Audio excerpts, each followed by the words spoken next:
E aí, galerinha do sexto ano, tudo bem com vocês? Eu sou o professor Ives Fernando, sou professor de ciências e hoje nós iremos começar mais uma aula do EducaPE. Eu vou falar para vocês hoje sobre células, só que eu vou entrar um pouco mais específico. Vou falar sobre célula animal e vegetal. Toda vez quando a gente fala de célula animal e vegetal, a gente está falando das células que são eucariontes. E é lógico que vai ter as suas diferenças. Por quê? Tem as suas diferenças. A célula que é animal é uma célula que precisa de energia. Na realidade, o organismo é um organismo autotrófico, ele precisa de glicose, ou seja, são os animais. Quando se fala da célula vegetal, a gente vai falar das plantas, das células que produzem a sua própria energia, né? Então, vamos observar aí na telinha para a gente ver que toda vez que se fala de célula animal ou vegetal, né?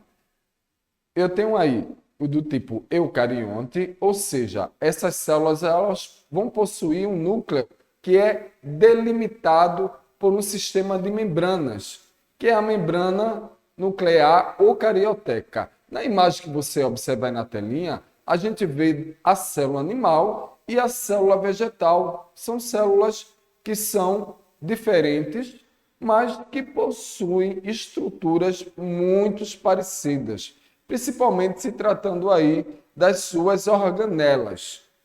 Então, toda vez que se fala células, qual vai ser a composição da célula?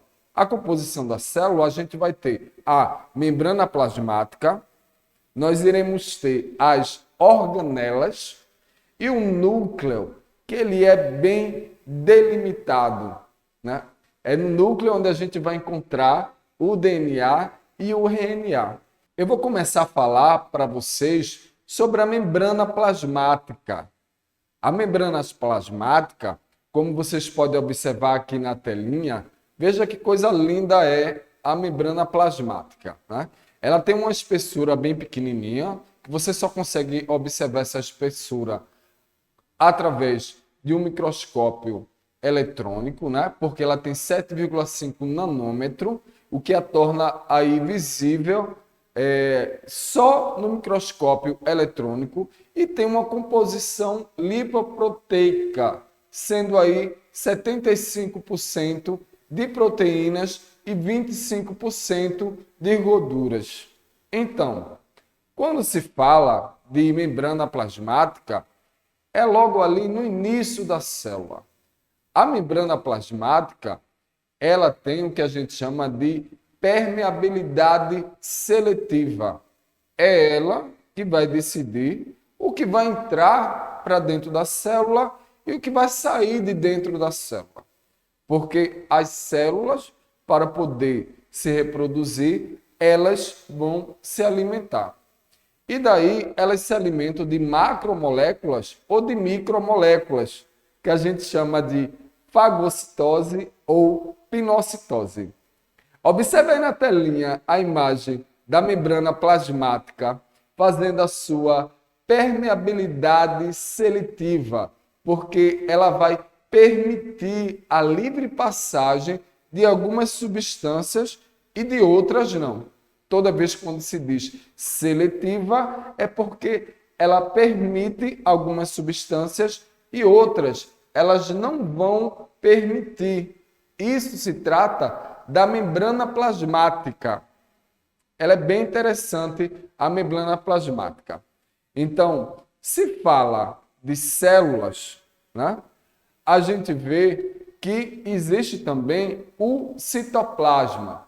Toda vez quando o professor de ciências ele chega na sala, ele vai falar sobre células, ele diz logo, ó, as três componentes que são básicos da célula vai ser a membrana plasmática, o citoplasma e o núcleo. No citoplasma, a gente vai encontrar, na realidade, todas as organelas, que na realidade fazem parte, assim, como é que eu posso explicar para vocês? Vão desempenhar uma função igual ao dos nossos órgãos, que são as organelas que vão se encontrar dentro do citoplasma. E aí, no citoplasma também, a gente encontra ali o núcleo. Observe aí na telinha a imagem do citoplasma. Você pode observar que no citoplasma ele é constituído fundamentalmente assim, amorfa, pode ser que a gente chama de hialoplasma ou citosol, ou seja, vai conter água, proteínas, íons, aminoácidos e outras substâncias. E dentro do citoplasma, você pode observar as organelas que tem dentro da célula. E eu vou falar agora sobre essas organelas que existem dentro do citoplasma. Bom, o citoplasma, né, continuando falando sobre ele pode ser aí uma parte proteica, pode sofrer modificações que são reversíveis em sua estrutura, aumentando ou diminuindo aí a viscosidade, alternando de gel mais denso ou para o sol, ou seja, mais fluido, ou vice-versa. Então, vem aqui comigo. Né? Se a gente fala do citoplasma, eu falei para vocês da membrana plasmática e falei do citoplasma que se encontrava ali, todas as organelas, mas não falei das organelas e de suas funções.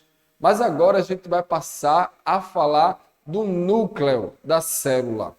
E do núcleo da célula que é eucarionte. É um núcleo que tem uma membrana carioteca, um núcleo que é organizado.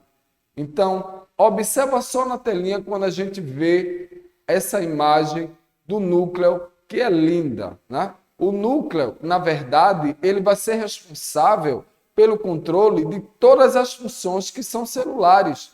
A maior parte das células do nosso corpo vai possuir um único núcleo. Então, nessa imagem daí, está bem destacado o núcleo dentro do citoplasma. Ao lado, é claro, vai existir as organelas. Então, bora falar sobre essas organelas? Toda vez quando eu falo dessas organelas, eu estou falando aí sobre núcleo, nucleolo, o que existe realmente dentro do núcleo, porque toda vez que se fala do núcleo, lá dentro do núcleo vai carregar todas as informações que são genéticas, ou seja, hereditariedade, o código genético. Já ouviram falar de DNA? Já ouviram falar de RNA? Então, os dois, na realidade, são dois tipos de ácidos que vão se encontrar dentro do núcleo. Então, se falando do núcleo, é lógico que a gente vai começar a falar das organelas. Existe uma organela que se chama mitocôndria. A mitocôndria ela é responsável pela respiração celular e pela produção de energia. Então, bora ver aí a imagem de uma mitocôndria? Então, observa só como é a imagem da mitocôndria, né? Elas são alongadas, elas são esféricas, são revestidas aí por uma dupla membrana lipoproteica. Elas vão possuir DNA próprio e a capacidade de autoduplicação. São bastante numerosas, principalmente em células onde se precisa de muita energia, ou seja, células nervosas do coração. Então, outra imagem que está na telinha falando da mitocôndria, que eu disse para vocês que a mitocôndria ela é responsável pela produção de energia. Essa energia daí a gente chama de ATP, né? Elas vão liberar energias de moléculas orgânicas, como a glicose, que vai transferir para as moléculas de ATP. A energia ela vai ser empregada nas células Isso na realização de trabalho e na síntese de substâncias, movimento e também de divisão celular. Então, a organela ela é bem legal, porque a gente vai vendo os órgãos que compõem a célula. Eu falei para vocês sobre a questão da mitocôndria. Agora eu vou falar sobre o retículo endoplasmático. O retículo endoplasmático, ele pode ser aí dividido em dois. Existe o retículo endoplasmático, o rugoso e o liso. E qual é a diferença dos dois? No rugoso estão ali aderidos os ribossomos e no liso não tem os ribossomos. Então, a gente pode ir lá para a telinha para a gente ver a imagem de um retículo endoplasmático. Essa organela ela é exclusiva das células que são eucariontes, que é formada aí a partir da evaginação da membrana plasmática, que justamente é dividido aí no retículo endoplasmático, né? Que são proteínas que são vindas, né? Aí, no caso, na telinha, está falando do retículo endoplasmático rugoso, mas também está envolvido no transporte de lipídios para a célula na formação dos lisossomos. O retículo endoplasmático, ele também está nessa formação de outra organela, que já é os lisossomos. Então, vê só na telinha que legal quando se fala do retículo endoplasmático rugoso. Você pode observar aí que eles estão um ao lado do outro, tanto o liso quanto o rugoso. O rugoso é conhecido também como retículo granuloso e é formado, na realidade, por sistemas de vesículas que são achatadas com ribossomos que vão estar aderidos aí à sua membrana. Já a questão do liso, não existem os ribossomos. Na telinha, a gente continua com o retículo endoplasmático rugoso, para vocês observarem, porque ele recebe esse nome de granuloso, porque está ali, ó, aderido, esses pontinhos verdes que vocês estão vendo, são justamente os ribossomos. Esses ribossomos, eles vão participar da síntese de proteína que serão enviadas aí para o exterior da célula. Esse tipo de retículo, ele é desenvolvido em células com função aí que a gente diz secretora. Possui também a função de transportar as substâncias, quando se fala do retículo endoplasmático rugoso. Mas também existe o liso. O liso, na verdade, ele é chamado, né, de agranular. Ele é formado de um sistema de túbulos que são cilíndricos e não vai ter ribossomos aderido à sua membrana, mas ele participa principalmente na síntese de esteroides, fosfolipídios e outros lipídios. Então, veja só que legal. Toda vez quando a gente fala aí, né, de retículo, né, que é uma organela da célula, como vou só revisar para vocês, vai existir dois. O retículo endoplasmático rugoso, que vai ser aderido a ele os ribossomos, e o retículo endoplasmático liso, que é agranular, que não tem ribossomos e que tem aí funções diferentes. No retículo endoplasmático rugoso, tem a função aí de produzir outras organelas da célula. E só falando de organelas, eu vou continuar falando agora sobre o complexo de Golgi, outra organela que é encontrada dentro da célula. Quando eu falo aí do complexo de Golgi, eu gostaria que vocês observassem aí na telinha o complexo de Golgi, que ele é bem legal, porque ele é formado, na verdade, por sacos que são achatados e vesículas. As células, na verdade, elas vão sintetizar um grande número de diferentes macromoléculas. e ele é parte integrante na modificação e classificação e empacotamento dessas moléculas para que possam ser secretadas no processo que é conhecido como exocitose. E aí a gente vai para outra organela que já está na telinha, que é os lisossomos, que são pequenas vesículas esféricas, cheias de enzimas digestivas, com origem do complexo de Golgi. Os lisossomos, na realidade, são organelas responsáveis pela digestão intracelular. Então, volta comigo só para eu te explicar bem essa questão dos lisossomos. Toda vez que a gente fala dos lisossomos, essas organelas, elas são as organelas que são responsáveis pela digestão das substâncias que a membrana plasmática vai selecionar.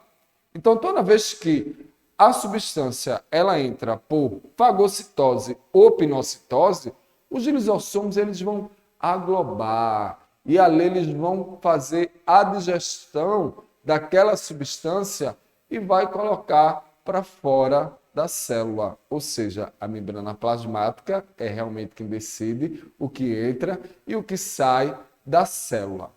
Então, falando dos lisossomos, eu gostaria que vocês fossem de novo aí para a telinha para a gente ver a imagem, que é bem legal, dos lisossomos. Os lisossomos, na realidade, como eu estou dizendo para vocês, são as bolsas que são formadas, né? Quando entra o alimento, a substância, por fagocitose ou pinocitose, através da membrana plasmática, os lisossomos eles vão formar o que a gente chama de fagocitose, quando se trata de macromolécula, e pinocitose, quando se trata aí de micromoléculas, que vão ser capturadas no meio externo, né? Que vai se fundir ao lisossomo, dando origem aí a bolsas maiores, onde a digestão vai ocorrer. Então, nessa imagem aí, você vê que algumas partículas, elas começam a entrar na célula.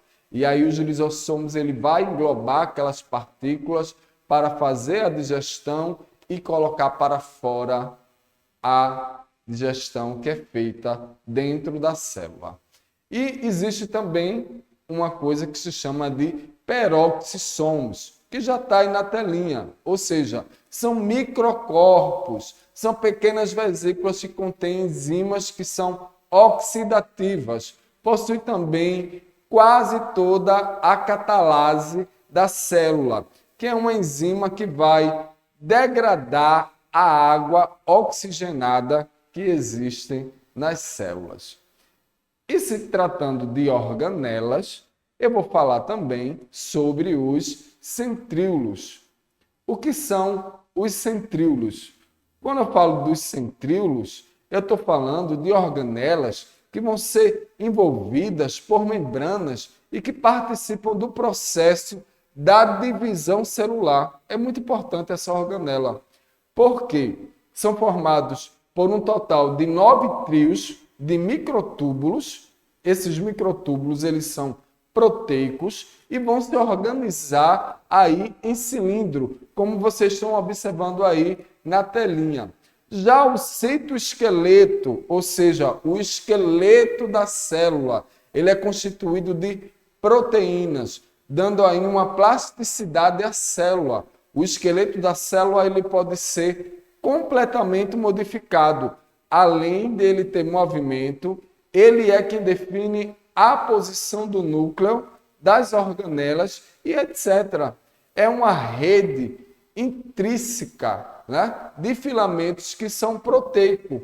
No citoesqueleto, né, eu gostaria que vocês voltassem para mim para a gente falar um pouquinho aí sobre o citoesqueleto. É justamente no citoesqueleto onde vão ficar lá organizado, onde fica o núcleo, onde vai ficar as organelas que eu falei para vocês. Quando eu falo das organelas, eu estou falando da mitocôndria, eu estou falando do complexo de Golgi, do retículo endoplasmático. Todas essas organelas aí são organelas que a gente encontra na célula animal, que é um organismo heterotrófico. Ou seja, é um animal que tem várias células, que é pluricelulares, e que precisa ir em busca do seu próprio alimento. Não produzem o seu próprio alimento, que é o caso das células vegetais. Toda vez que a gente fala da célula vegetal, ela é bem diferente. Por quê? Além de ter a questão da membrana plasmática, ela tem o que a gente chama de parede celular. E aí a gente pode ver alguns componentes dessa parede celular. Bora lá para a telinha para a gente ver essa questão da parede celular. Então, toda vez que a gente fala da célula vegetal, vai aí conferir a proteção às células, que é uma constituição que vai depender do tipo celular. Restringe também a distensão do cloroplasto, configurando a célula adulta em tamanho e formas que vai ficar fixos e que vai conferir a proteção de componentes aí do cloroplasto. Então, se fala de parede celular, a gente vê aí, ó, determina o tamanho e forma da célula, ela pode ser semirrígida, totalmente permeável, é uma estrutura de revestimento, tem grande resistência à tensão. Na parede celular, a gente vê a parede celular que é primária e a parede celular que é secundária. Na primária, a gente tem pectina e hemicelulose. Na parede secundária, a gente já vê aí a questão da celulose, da lâmina média, a pectina e carboidratos, que a gente vai chamar de plasmodermos, como vocês estão observando nessa telinha que está aí. Então, se eu falo de parede celular, eu estou falando justamente de uma proteção que existe na célula vegetal. Então, a parede celular ela é muito importante e não tem na célula animal. Toda vez o professor pode perguntar para vocês, ó, a diferença aí, ó, da membrana, da membrana não, é da célula animal, né? Da célula animal da vegetal.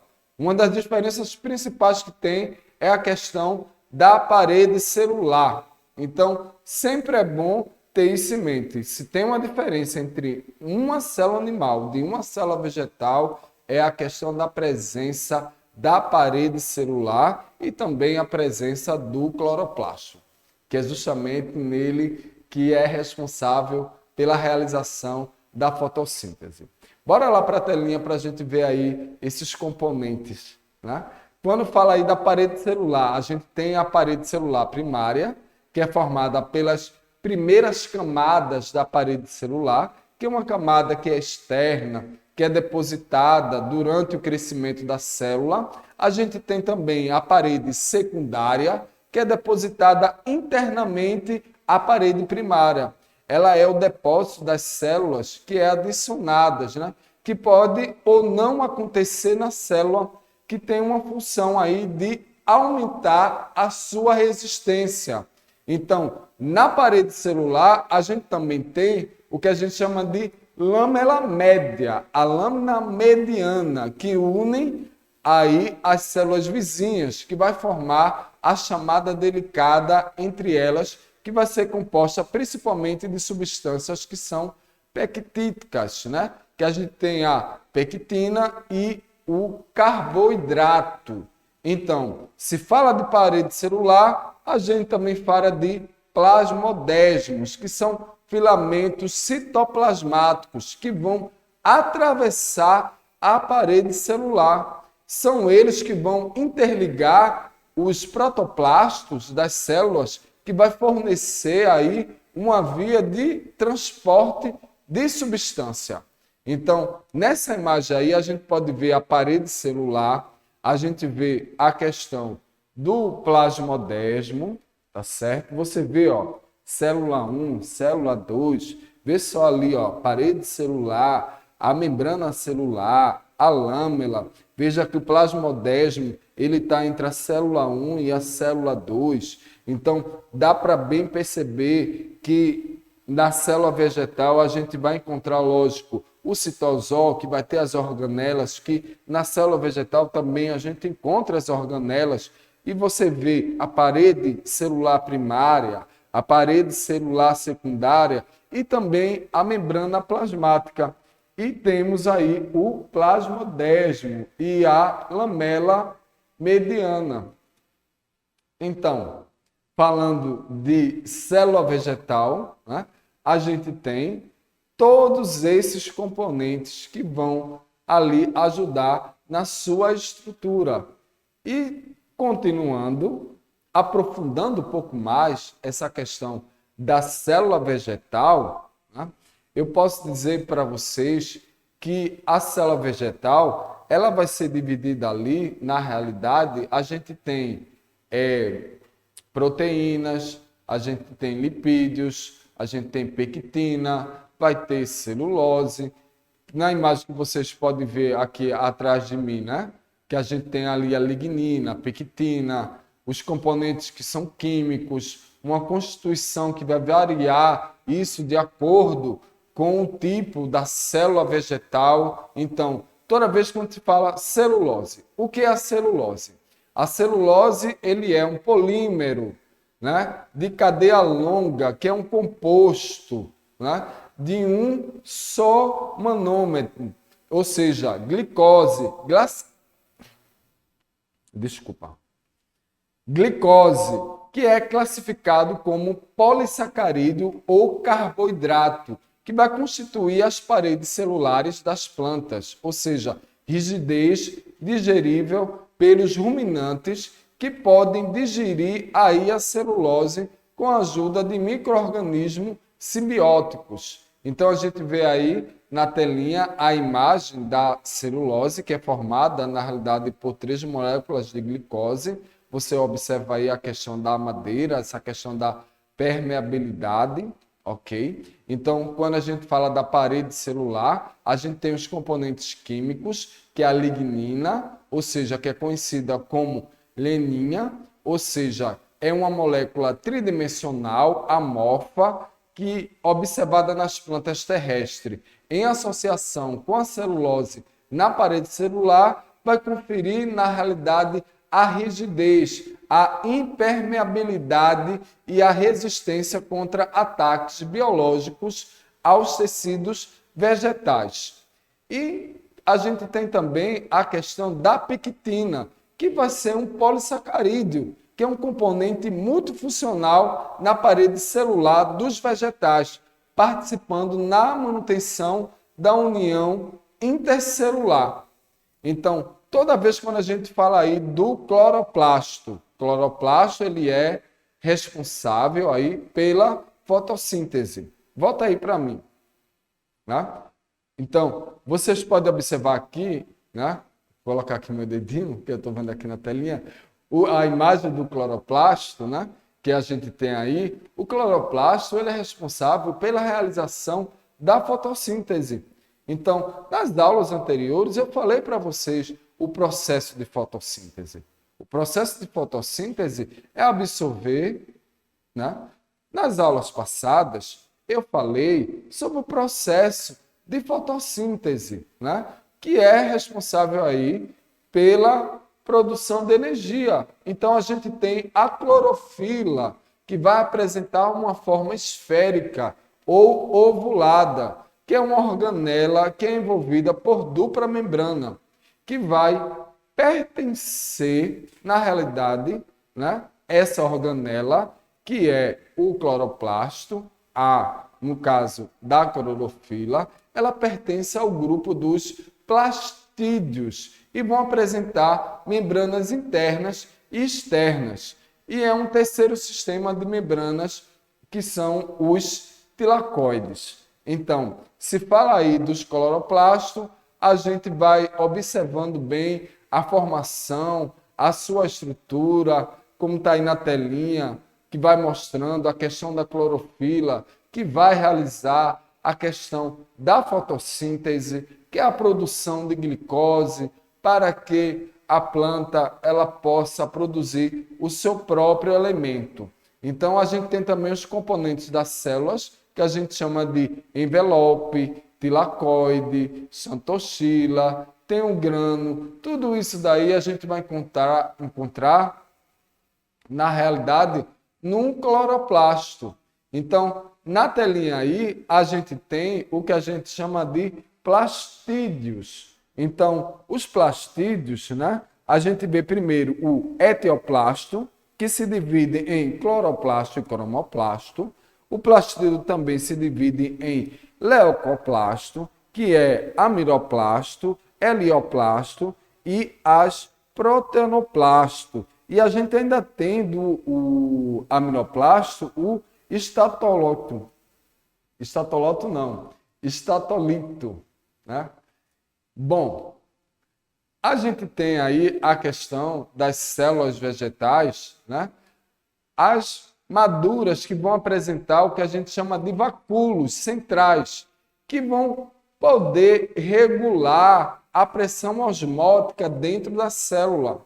Ou seja, a célula vegetal, ela vai absorver bastante água, mas são justamente os vacúolos que são responsáveis por essa regulação osmótica, por esse equilíbrio de água dentro da célula vegetal. Então, hoje eu falei para vocês sobre estruturas que a gente encontra tanto na célula animal quanto na célula vegetal. E essas organelas que vão ter funções tão específicas que são parecidas com as funções dos nossos órgãos. A gente continua na próxima aula do EducaPE. Um grande abraço para vocês, meus alunos aí do 6º ano.